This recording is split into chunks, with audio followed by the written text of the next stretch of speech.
Très chers frères et sœurs, nord, sud, de l'est à l'ouest, bonjour, bonjour, bonsoir. C'est alors gâté maintenant. La CAF a décidé de ne plus se taire et de prendre ses responsabilités. Oui, la CAF a décidé de prendre ses responsabilités. Il y a encore moins de 24 heures, l'ONI écrivait à la fédération, à la FECAFOOT, qu'il ne serait pas possible de jouer au stade de Garoua. Et alors, très rapidement, la CAF a réagi en affirmant, en confirmant que le match a été décidé pour être joué à Garoua. On applaudit pour qui? On applaudit pour qui? Oh. Eh bien, mes chers frères et sœurs, c'est tellement honteux. C'est très honteux ce qu'on est en train de voir dehors. Mais pour des gens qui sont déjà des monstres, ce n'est pas un problème. Imaginez le nombre de Camerounais qu'on a accusés de salir le pays. Imaginez le nombre de pauvres Camerounais qu'on a accusés et d'autres qu'on a arrêtés, accusés de salir le Cameroun, de donner une mauvaise image.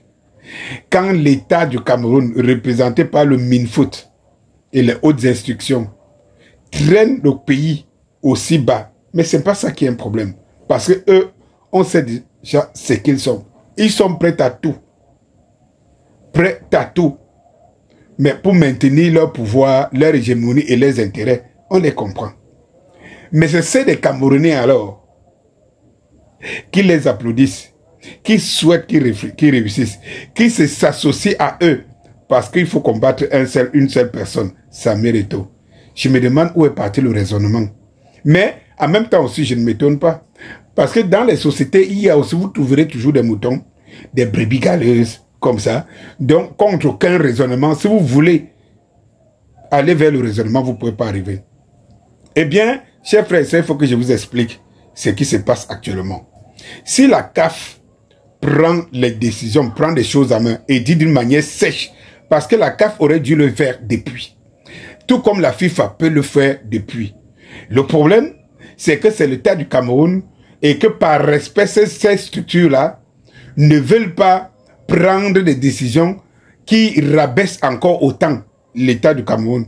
Mais il arrive aujourd'hui que la CAF se rende compte que dans ce mode de fonctionnement, la CAF sera discréditée. Et par ricochet, la FIFA sera discréditée. Comment la CAF, des mois après demain, pourra-t-il s'en sortir de cet épisode du Cameroun où elle n'est pas capable de prendre une décision pour sauvegarder ses droits, pour sauvegarder ses lois? Comment elle va faire? Ça donne une très mauvaise leçon à d'autres États qui vont continuer, commencer à piétiner la CAF, qui vont commencer à piétiner la FIFA. Et la FIFA, pour le moment, se met derrière la CAF et voir ce que la CAF va faire. Sauf que la CAF, bien qu'elle soit de connivence avec le système en place, sans le danger de laisser à ce que le Cameroun continue à toucher aussi le plus bas le fond, mais qui va exposer justement la CAF. La CAF est obligée parce qu'en fait, le piège que le régime a tendu, c'est que comme ils veulent à tout prix exclure la FECAFOOT sur la gestion de l'équipe nationale, dans toute décision que la FECAFOOT prend, il faut qu'il trouve un moyen pour contredire la décision. Souvenez-vous que Marc Brice, avant même son retour, avait déjà annoncé les couleurs en disant qu'il veut jouer tous ses matchs à Yaoundé. Il veut jouer tous ses matchs à Yaoundé. Et il doit jouer tous ses matchs à Yaoundé. C'est l'entraîneur. Ça annonçait déjà les couleurs. Par la suite, l'ONI, qui avait donc fait une lettre en disant que Douala est impraticable. Par contre, ça peut se faire à Yaoundé ou encore à Garoua. Cette ONI aujourd'hui, puisque vous savez que l'ONI, c'est les hautes instructions, vous le savez très bien. L'ONI, c'est les hautes instructions. Et les Camerounais semblent ne pas chercher à comprendre. Eux qui ont voulu tout savoir de Samuel Eto'o, ne cherchent à rien comprendre sur ce qui menace leurs intérêts. C'est ça qui est quand même incompréhensible, insontanable. Eh bien, comme la FECAFOOT avait trouvé la parade pour dire, ok, d'accord, s'il pleut à Douala, il pleut aussi à Yaoundé. Donc, on déloge à Garoua. D'où vient-il qu'il y a des débats au quotidien? C'est le rôle de la FECAFOOT de décider avec la CAF et l'autre fédération où EMAD va se jouer. D'où vient-il qu'on en fait un débat? Mais si le match se déroule mal, que ce soit à Garoua ou à Douala et tout, c'est la FECAFOOT qui en répond. Mais comme il faut faire le bras de fer, il faut amener à ce que la FECAFOOT perde tous ses droits. Que la FECAFOOT perde tous ses droits.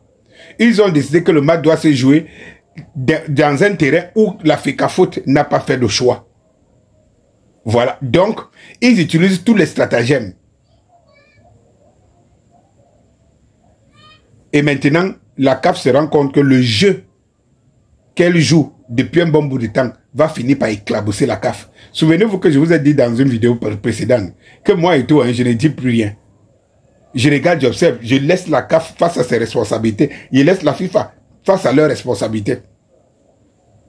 Si la FIFA peut bien admettre que c'est un ministère qui gère, qui devient l'interlocuteur dans un pays contre les lois de la FIFA, tant mieux. Si la CAF, je conclus qu'à partir de maintenant, c'est un ministère qui remplace la fédération d'un pays et qui prend les décisions, mais tant mieux. La CAF n'aura qu'à l'assumer partout. Quand ça va se lever au Tchad, en Angola, au Gabon et tout, la CAF aussi va commencer à regarder quel poids elle a encore. Eh bien, la CAF l'a compris. Que dans cette histoire-ci, la FECAFOOT et To ne vont pas bouger des iota. Le match est plus été joué à Garoua. 2, la CAF ne peut plus revenir sur des décisions qu'elle a prises collégialement, hein, et d'une manière statutaire, selon les statuts de la CAF, pour que le match soit joué à Garoua. La CAF va faire comment pour rebiffer, pour donner raison, pour répondre au désir de la Minfoot. La CAF va faire comment? Et maintenant, ils sont coincés. Le combat et la perte la plus cinglante de ce régime face à Samuel Eto'o, c'est par rapport à ce match. Et vous allez voir. Eh bien, la CAF dos au mur est obligée de taper la main sur la table et de dire « j'ai dit ».